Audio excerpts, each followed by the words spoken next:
make $1,000 a day on your own time, and oh, here, this course is like $5,000, and on top of that, we'll throw in like false dreams and expectations. This is not that. My goal is to speak to you from an e-commerce entrepreneur standpoint. It is not to create false hopes and expectations. It's actually not in Clearco's best interest to do so as well. Selling a business is freaking hard, but I'm here to tell you that there is a world where that is possible. So I kind of stumbled into the world of e-commerce. I do most of my business online on Amazon.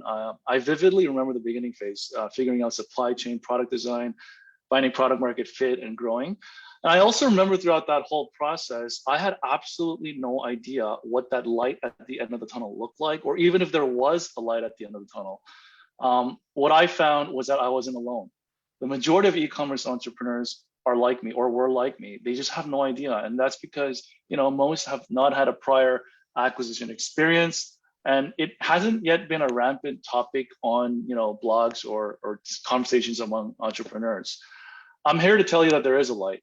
In fact, the acquisition market is absolutely scorching red hot right now, but it's also not automatic. There's a whole bunch of things you got to do to have a chance at selling. So my goal today is to bring awareness that such a world exists.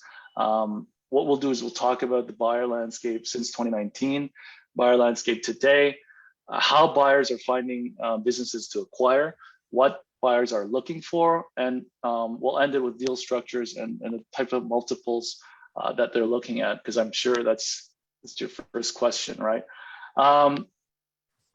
The buying and selling of e-commerce businesses has existed since the existence of e-commerce itself. However, the industry really started to take shape, we could say with the arrival of a company called Thrasio. Not sure if you guys have heard about them, but they came to the scene in 2018. They're widely seen as the first of those that really specialize in the acquisition, plus thereafter the operations of e-commerce businesses. These kind of companies today, and we'll get into the other players in a second, but these kind of companies are called today, obviously buyers, but they're also known as aggregators or roll-ups. So in a very short period of time, Thrasio has ballooned to a valuation rumored to be in the area of 4 to 6 billion. Kind of shows you how big the industry has gotten. Since then, what we've seen is an absolute crazy influx of these types into the market, all across the world as well. With 8 to 9 figures in their bank, ready to be deployed. In other words, funds specializing in acquiring, and again, in operating. A big component of this is operating the e-commerce businesses that they acquire. The backers of these funds are private equity funds, venture capital, family offices. A lot of folks are trying to get in or cash in on the e-com game. Buying Shopify or Amazon stock is not enough right now. So this is how they're getting in on the game. It's an absolute gold rush. For the past 2 years. I mean, I think, this is my opinion, but decades from now, we'll see this decade as the wild, wild west. It's as simple as that. If you're wondering how these buyers are finding the businesses to acquire, well, the answer is pretty standard. They typically go through traditional means such as brokers, where they're paying X% on the transaction. The sellers pay this, obviously not the buyers. Professional personal networks, outbounds and inbounds. There's nothing mind-blowing about this process, but even that process is starting to evolve right now as we speak. How they choose what they want to buy really varies across different funds. Having said that, the categories that they look at are as follows. Some funds focus on certain verticals, such as beauty and sports. I've seen most try to stay away from fashion and electronics. They look at number of years in operation. Typically more than 2 years is preferred. But I've also seen funds where they buy businesses that are less than a year old. In terms of platform, Amazon has really hit a stride. It's been red hot, and it's more mature than the D2C acquisition space. However, we're seeing a lot of traction in the Shopify roll-up world as well. Time will tell where that ends up. From a revenue standpoint, buyers typically have a maximum and a minimum. There are no real rule of thumb. One thing I could share with you is that a lot of the deals, a big chunk of the deals have been in the area with businesses in the area of 1 to 2.5 annual EBITDA or SDE. So that's something interesting to know. Grant, can you just remind us? I feel like EBITDA gets thrown around. Yeah. Can you remind us what that beautiful acronym represents? Yeah. So from an acronym standpoint, it's earnings before interest, debit, depreciation, tax. It's essentially a gauge to see how profitable your business is. Most in the e-com world have started to use the acronym SDE, which stands for sellers discretionary earnings. That means, like it's revenue minus, the let's say salary that you pay yourself. So it's essentially an indicator of how much the business would earn should it be rolled up into a wider operation such as in Thrasio, where Thrasio wouldn't have to pay your salary, for example, right? So that's a good indicator of how much these guys view your business making on an annual basis. Gotcha. Thank you. Yeah, no problem. So as I was saying, they also factor in other things like margins, ratings and reviews, and long-term potential signals. But we'll leave it at that. I didn't want to spend too much time on this, although I know there's going to be questions around this. So we could talk about this further on during the question session. In terms of structure of deals, they're pretty standard. Typically, there's a purchase for the inventory at hand. There's upfront cash, which is obviously what all entrepreneurs want the most of. There's stability payments, which means, or otherwise known as deferred payments, which means which is there to protect on the downside in the future of the business from the buyer standpoint. So what that means is, let's say you sell your business and the next month your supplier, goes out of business. This stability payment is a delayed payment in case something like that happens. Earnouts is essentially there to reward the entrepreneur on the potential upside of the business after the transaction. So it'll be paid out on X% of future revenue, marginal revenue. These are more or less standard structures. The proportion of these is varying and is a constant moving target. In a hot market like right now, I have a suspicion that we'll be seeing more upfront cash. Actually, it's not a suspicion, it's a fact. Buyers have been competing by offering more and more cash upfront. So that's it. That's a super high level view of the e-com M&A landscape. I'll wait for Ken's questions or your questions. I also had another slide here, which kind of gives you insight into what that M&A journey looks like. There's a whole bunch of stuff that needs to be done. So we could talk about this when we have some time, but that's it, folks. Hope that gives you guys a good idea of it's a new world, what this new world looks like. No, that's awesome. And no, thank you, Grant. I think it's a good overview, and feel free to, you can use the chat there to drop any questions in, and then we can call you up to ask any questions you might have. I think that something that I've learned a lot just from talking with you over the past month or so since you've been here. So for those of you that have been following along with me during these ClearAngel Live, so I had an e-commerce store several years ago as well, and having now been at Clearco, I realized that I was actually doing pretty well. I just didn't have I didn't have ClearAngel. I didn't have any of those tools to know that I was doing well. And had I known that, I think I would have I would have kept going with it. And something that I remember exploring a little bit of the buyer, or it was me kind of doing more outbound when I was starting to feel like, kind of in a negative way, like, I think I want to get out of this business. Could I sell this business? And something that I want to kind of fact check as today has gone, because I know the landscape is different now. Something that I remember hearing a lot about was that things like, like looking at your list of criteria, a big thing that buyers were essentially looking for was this turnkey style where, they could come in and the idea would be you wouldn't even tell your customers that you had been acquired. This would be a behind the scenes, deal, and then all of a sudden you're out of the business, your buyers have moved in, they're operating this business. When looking at Thrasio and some of these roll-ups, I know that they sometimes have a different strategy where they're actually looking to conglomerate, amalgamate customers, amalgamate brands. How should founders be thinking of, I had a conversation with a founder last week where we started talking about, is this something you're even interested in? And there was some hesitation around like, well, I'm building this relationship with my customers. Would I be keeping my customers? Would they get, like, I think when people hear this roll up, it's like, are they literally rolling up customers and products? Is it just a business roll up behind the scenes? Can you kind of talk about how that structure works? Like how these roll up funds, like how it practically works from a customer and a product perspective? Yeah, that's a great question. So, I mean, essentially the question you're asking is what happens post-transaction with my product and the customers. To answer that question, like let's talk about why this industry has been booming, why all these roll-ups are buying e-com businesses at scale.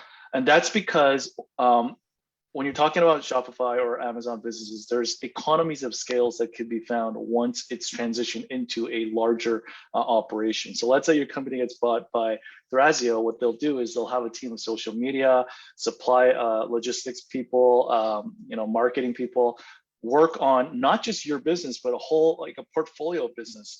So that really finds that you'll be able to find economies of scale or save costs, but also have experts that only do supply chain, only do social media, really, put on top, like you'll be able to put on top a layer of, expertise that you didn't have previously. So that's how they grow the businesses that they acquire. In terms of customers, I've seen a lot of cases where, if you're, let's say, a roll-up that's focuses on beauty, for example, the customers that you have in one beauty company could also be customers in another beauty company that you own. So there's synergies and economies of scale, not only across operations, but also in terms of customer segments as well, for sure. Gotcha. And like right now, so if you, if you're thinking about, so, you gave us that list of, all the different factors that, all the buyers you're talking to and the different roll-up funds you're talking to. And I should say, like, we'll have Grant on again as the actual product starts to get more and more developed, and we have lots of ideas, and we're going to love your ideas for how to make that even better. But if you, in preparation for that coming, if you were coaching somebody right now on what are those 2 or 3, if they have to focus on those areas that if they are thinking, let's do kind of both cases where somebody, who's, much further along the journey doing, serious revenues, thinking that, look, in the next year, I'd like to be looking at potentially getting acquired by one of these roll-ups, and then right back down to, hey, I'm building this to be acquired, but I understand that I'm not there yet, and I'm going to have a lot of work to do. How do you think about prioritizing?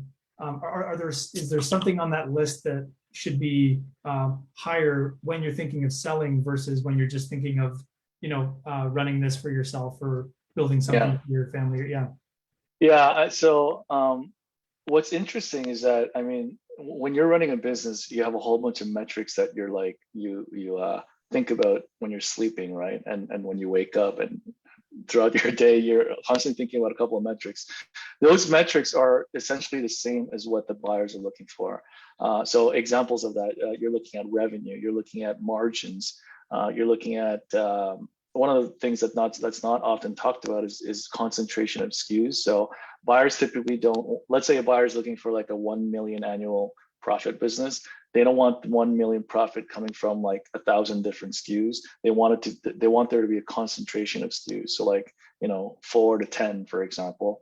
Sorry, can you, I literally would have expected you to say the exact opposite thing. So so the concentration of SKUs is a good thing. Like they're looking for 1 or 2 items that are selling really well versus having a large portfolio. Is that just because of complexity? Like, it's not much harder to. Exactly. No. So one of the things that, I think that's the right word, complexity. So these roll-ups are looking for simplicity of operation. So if there's a a handful of SKUs rather than like hundreds of SKUs, it's easier to operate. And not only that, if there's like a handful of SKUs that's producing $1 million, then we know there's product market fit, right? Whereas if there was 1,000 SKUs producing $1 million, then it's like 1,000 kind of unproven SKUs. So it's kind of an indicator that there's product market fit, but also in terms of reducing the complexity of operating these businesses. So going back, we mentioned revenue, margins, concentration of SKUs. Obviously, I mentioned verticals. So each buyer has different ways of valuing businesses, and they also target different types of businesses as well. So it's not like there's some kind of unanimous targets across the board. They're very different. I'm speaking in terms of like general patterns. So I'd focus on those. I think at the highest level of priority would be things you guys already think about, which is revenues and also increasing margins and stuff like that. That would be a good place to start. I mean, we could talk more in depth about the metrics, but I think it's more of a case by case. But as you please your customers, your revenues grow, I think the rest kind of follows. So yeah. What about something that I remember being advised a lot on was, or where I kind of had gotten my hopes up was like retention rate. And I know that if you look at a lot of the, like you said, I know that's not what we're building here at Clearco, but a lot of these courses, the more you go into this sort of like people who are trying to latch on to this e-commerce rocket ship, a lot of the bad advice you're getting is like, oh, just like make a product and, kind of like single SKU, blast it all over Instagram. And then I'm sure we've all been there. Grant and I have kids, so I probably spent $400 last year on stuff I saw on Instagram. And then when you get it, you're like, wow, this is actually just a total piece of crap, and I will never buy this again. And like obviously intuitively in my mind, I'm like, that's not a good business. But then put the other hat on and I'm like, well, they convinced me to like, maybe this was a bad prototype. They're going to keep iterating on it. Like, how much does retention rate pull into that? Or are a lot of these buyers really looking for, look, if you can get 10,000 people to buy this thing, even if your retention rate isn't good, that's one of the areas we're going to be able to come in and help you on, because you found this like lightning in a bottle. Like how do you balance that? Because I see so many questions in our coaching sessions around like, do you launch new products or should you be doubling down and making your existing products better? Yeah, that's a great question. So the e-commerce world seems to be divided into two right now. On one hand, we have Amazon, and on the other hand, we have D2C. Amazon, the M&A space in Amazon has been absolutely red hot, as I've mentioned previously. We all know the pros and cons of doing business on Amazon versus Shopify. The con of doing business on Amazon is obviously you do not own your customers. You don't have visibility. You cannot reach out to them directly anytime you want. So with respect to Amazon businesses, the retention piece is something that's absolutely just not even considered. When you're talking about D2C, the email list or the customer list that you have is an asset that you have. That's absolutely factored into when buyers are purchasing Shopify businesses. That customer's list could be kind of sold into other of their portfolio businesses. So if you have like 100,000 customers on your list, it's definitely going to be a point of leverage for you in terms of negotiation for sure. It's a huge asset. So we've been talking a lot about like people who want to sell their business. Are there people who shouldn't sell their business? Like do you think, like, I mean, you're a founder, like, you want to sell your business? Like does, in your mind, should everybody be wanting to sell their business? Kind of like your house, like, I'm not looking to move, but if someone knocked on my door and the price was right, I guess I'd be willing to sell my house. Or are there some times when it's like, nope, I found my dream home. There is no price. I don't want to sell. I don't want that distraction. Like, how do you think about, people who maybe shouldn't sell their business, or is that just an excuse? That's a great question. I think it's a tough one to answer because in that decision are like life-related factors, right? when I sold my first business, I had just gotten married. My wife was just about to give birth, and I was, it's all about hard work and sacrifice, but like you don't really get to see the fruits of that. And there I was because doing a startup business, to me, I always use this analogy. You're like driving this car like absolutely really fast, recklessly. And all of a sudden I found like two passengers in my car, like my baby and my wife. And so I said, I think it's time to take some chips off the table and, see some actual rewards for my hard work. So I think to answer that question, you really have to figure out like where you're at in your life, what you want to do, and just check what your ambition levels are. There's plenty of stories, as you all know, of e-commerce entrepreneurs having gotten to billions even, right? I think the sky's the limit as you keep refining your product, tapping into other markets. But you gotta like kind of balance that with what your ambition levels are, what your stamina level is as well.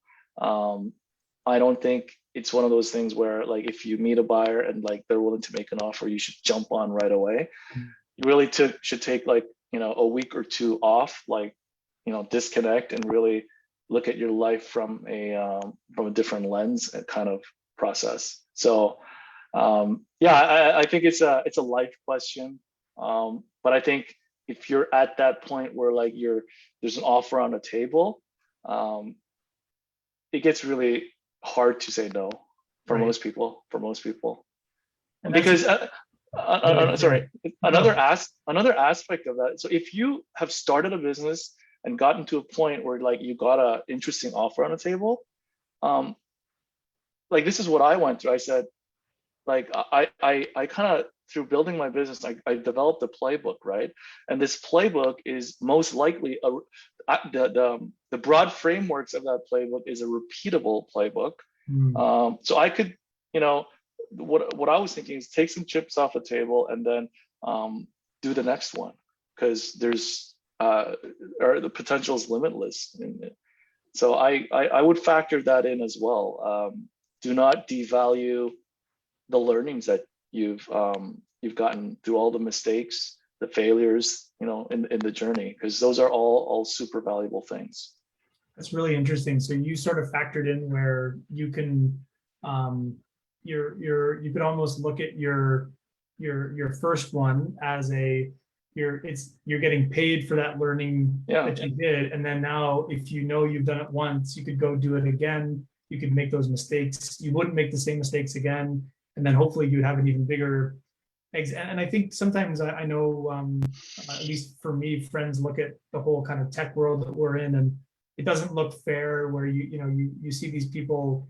I look at like this founder like Max Levchin. He's not an e-commerce founder. He's a tech founder. He has like $4 billion startups in his career, but you start to put the pieces together and it's like, well, it makes sense because it was trial by fire on the first one, and then every one you do, it just gets easier and easier. And that's interesting. I hadn't thought about factoring that into selling.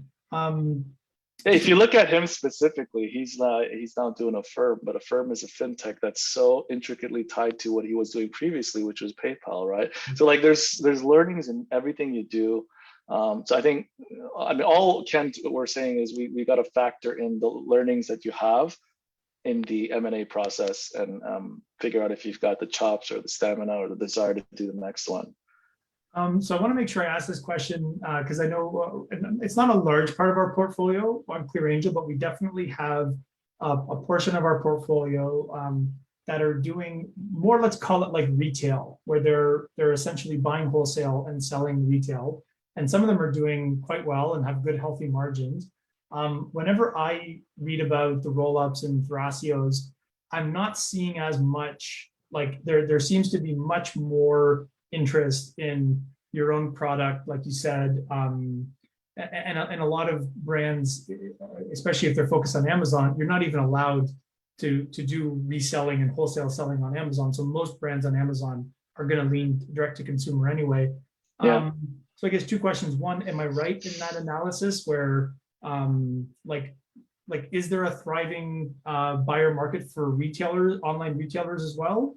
And then the second part to that is, if you were an online retailer and you are doing well, and the answer to your first question is no, which I think it is, what could they be doing to make themselves look more attractive to a buyer, where they might have good free cash flow? But yeah, two-part question. Yeah, I'll be honest with you, I'm not as familiar with the wholesale acquisition market.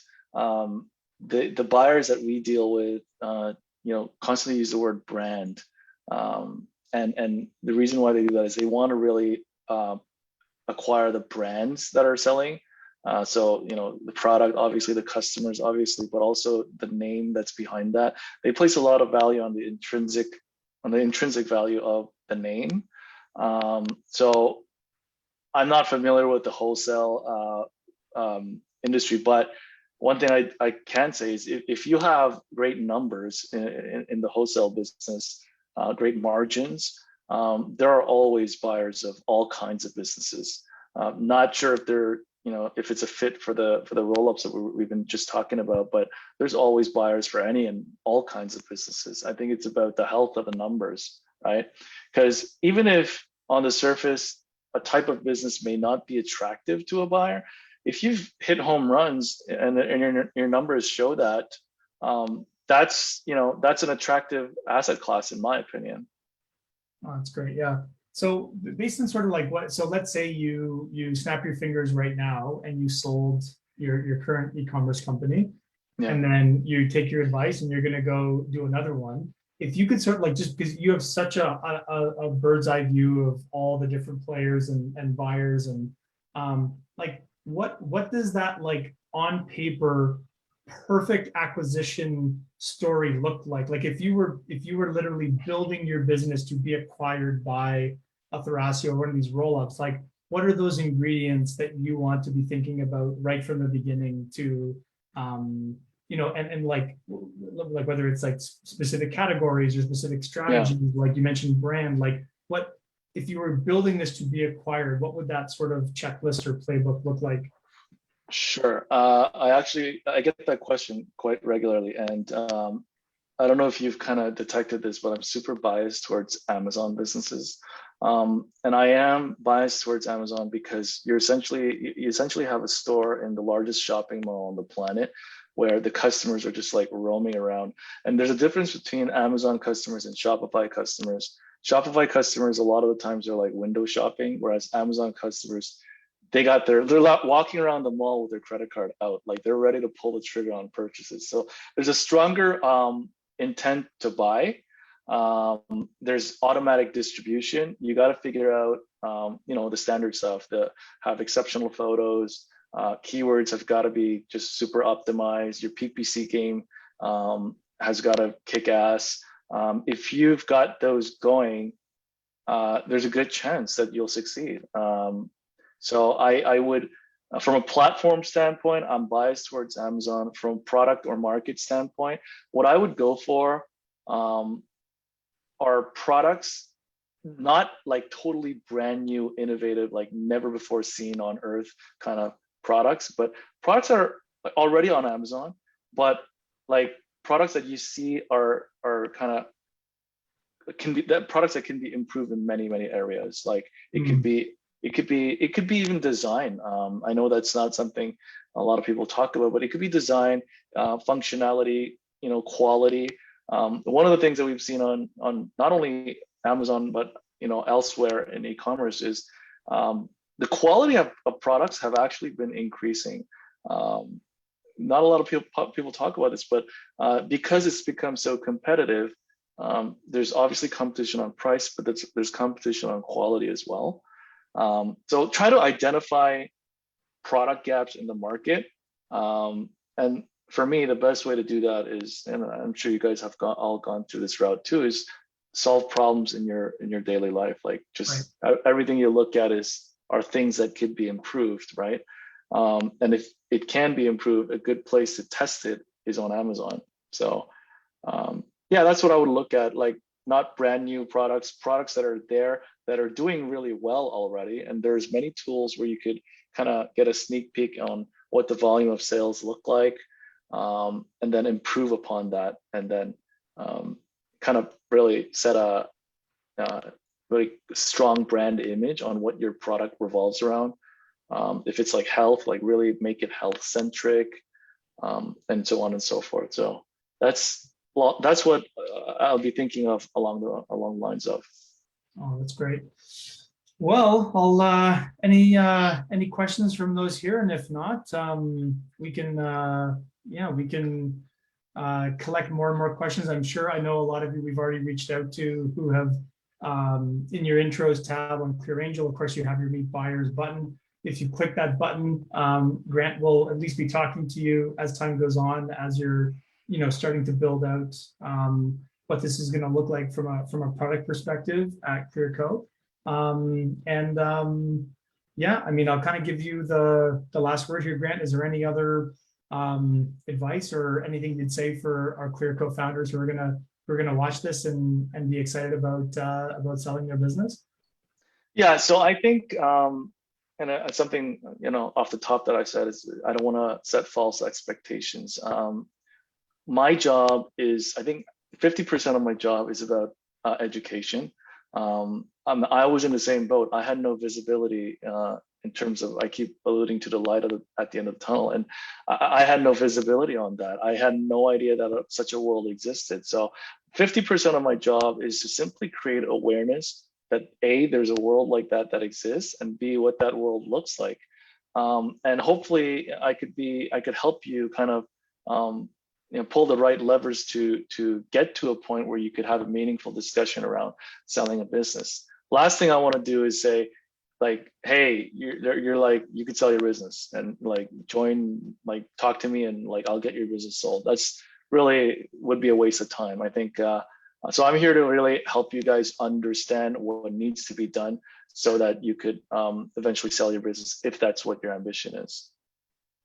Oh, that's great. Actually, so here, Carrie just had a question here. So what's the average time from sort of like from first conversation to close? How long typically would that take? It's a great question. When you go on the websites of these aggregators, they all talk about how from beginning to end, they'll close deals within 30 days. I've seen some websites even talk about 14 days. Based on my experience, some are able to execute that to within 30 days. Most of the time it goes beyond 30 days. Like I think a good rule of thumb would be 30 to 60 days. And it really depends on how prepared your business is for a M&A process. So what that means is, how tied up your financials are, and so on and so forth. Like, is your like legal documents like super clean? So I think as you prepare, if you want to go down that route, your numbers are at a certain point. There's a lot of preparation that you could do on your end. And this is, by the way, also an area that Clearco wants to help you, get tidied up on, so in order to streamline that whole process. But for someone that's got everything super clean, I mean, it's not going to be like a 6-month process as long as the negotiation, obviously, it doesn't drag on. So a good rule of thumb would be 30 to 60 days. Sorry, you just reminded me of a question here. So I used to do some tech consulting for friends who are in private equity, where I get brought in to evaluate a company's tech stack to be of some variable in the price that they're going to end up paying. How sophisticated is it? Did they just white label a simple piece of software? Is it custom? All that kind of resilient, anti-fragile, all those buzzwords. When I think about like Amazon, it's a little different, right? Because Amazon, like you said, you're buying a store in the shopping mall. A lot of the tools are already picked for you, right? You've got your listings, you've got your reviews. On the Shopify side, is there any talk of like, if you had like does the technology and the apps you're using to run your store, I'm sure they're gonna apply at the margins, like is that something that we should even be thinking about, or is it just like it's such a small detail in the final transaction, it's not that big of a deal? I just yeah. reminder. I would put that in the category of it being a minor factor. When aggregators are buying businesses, they're typically, again, looking for the customers, the product, the brand. Oftentimes you even see, tools and whatnot, like kind of get streamlined into the aggregators already, that are the tools that the aggregators are already using. So and they all view themselves as technology companies as well. So and they want to create economies of scale in terms of technology. So I think that's less of a factor. It wouldn't surprise me where if there's something super compelling, and that could be like an intellectual property that they're purchasing. But in most cases, it's something that's not factored in as heavily as the other things. Because like you said, it's more the brand, it's the product, the customer. Yeah, they're going to throw away your tech and just use your exactly. Yeah, that makes sense. So then another question from Carrie, for a D2C subscription business, we're in the process of trademarking our name. Are there other intellectual property you should have set up and protected? I mean, the more intellectual property you have, the better it is. The only issue with that is, obviously we all know that there's costs involved. So if I mean, right off the bat, I would protect via IP, your brand name. And if there's, product related IP, such as, patents, and if your products are patentable, and if it's doing a lot of sales, then it's something that's extremely valuable, because it's an added moat around your business, added defense mechanism. So if you have a product that's patentable, and that's generating a lot of revenue, it adds another layer of multiples, in my opinion. Hope that answers the question. And what are the, I know it's gonna wildly range, but what's a standard multiple? Like what's a low high end? What's or does it vary so much that it's not even worth talking about in general? No, it does vary. You're totally right. Again, there's a couple of dozen factors that go into this this method of valuing businesses, but a good rule of thumb, a good thing to kind of keep in mind would be, so the industry, in the 2019 period, when Thrasio came on board, they were acquiring businesses anywhere between 2 to 3x annual EBITDA. Now, I've mentioned that the market has gotten really hot in the Amazon space for businesses doing anywhere between 1 to 2.5 million. We've seen that 2-3x multiple actually turn into something like 3 to 5, even 6x multiple. And they're getting really competitive in terms of earnouts and all that. So over the course of not only the cash portion, but the earnout, we've seen deals end up going as high as 8x in that range. When companies are doing above 2.5, so 3, 4, 5, 6 million and beyond, the multiples are actually not as high as that sweet spot range. But a good rule of thumb is to kind of look at it from a 3x type of lens. At the 5 million or above 10 million, it becomes a total different ballgame. Yeah. That's interesting. There's almost this sweet spot of not still doing well, but not so well. There's this kind of because they're seeing, I guess, that upside potential to exactly take it to that. Exactly. And are there any buyers who are focusing on even smaller than that, the smaller end? Have we started to see more segmentation? Have there been any funds or companies popping up to try to get the really small companies? Yeah, that's really it's something that's really interesting that's happening. So as I mentioned before, the market dynamics is shifting really, really quickly. We have seen actual funds going after the 100 to 500K range, and the reason is because the standard above 1 million range has become so competitive. There are these funds that are trying to get in on these companies earlier, to snatch them up earlier. So yes, that's a market, I think, that's only beginning. And my thinking is it's a market that's gonna grow.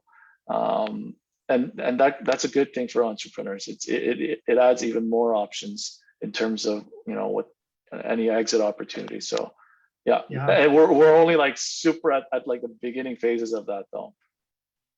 That's so cool. And I what I love about this, and again, Grant, we'll definitely have you back on to as we start to get more and more, because I think for me, what's been enlightening is, you know, obviously, as some of you know, like a lot of what drives me to build ClearAngel is that I'm building what I wish I had 2 years ago, and talking to our customers, and a lot of it is just you know, like we always say, it's like figuring out, like, is this good, and what should I do next? It's sort of those two questions that we're always trying to answer.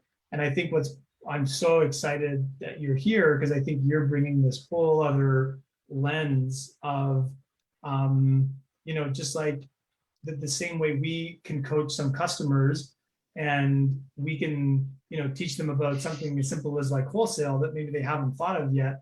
And it's just like you can see their heads start to explode, because they realize there's this whole other world that they're going to be able to make money from. I feel like every time I talk to you, it's like you said, we got to set expectations. You're not just going to press a button and, you know, liquidate your business, but like there's all these different options for that light at the end of the tunnel. And I think that like you said, the biggest thing we hear is just it's lonely.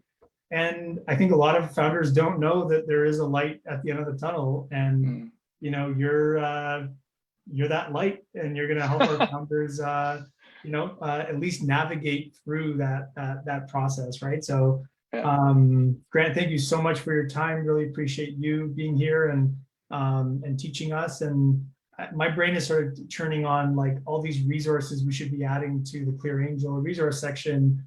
Even like that last slide you had, just about like, you know, preparedness checklist and content like that. And then I'm sure as you build out your product, you'll pull it back into yours, which is totally fine. We'll just borrow it for a while. So Grant, thank you so much for being here and for giving us this this crash course. And I'm sure we'll have you back on again. Thanks for having me, guys, and best of luck. I'm really rooting. I haven't met all of you, but I'm really rooting for any and all entrepreneurs. So you have my contact. Reach out to me if you have any questions. And again, best of luck. Awesome. Thank you so much. Bye, everybody. Thank you, guys.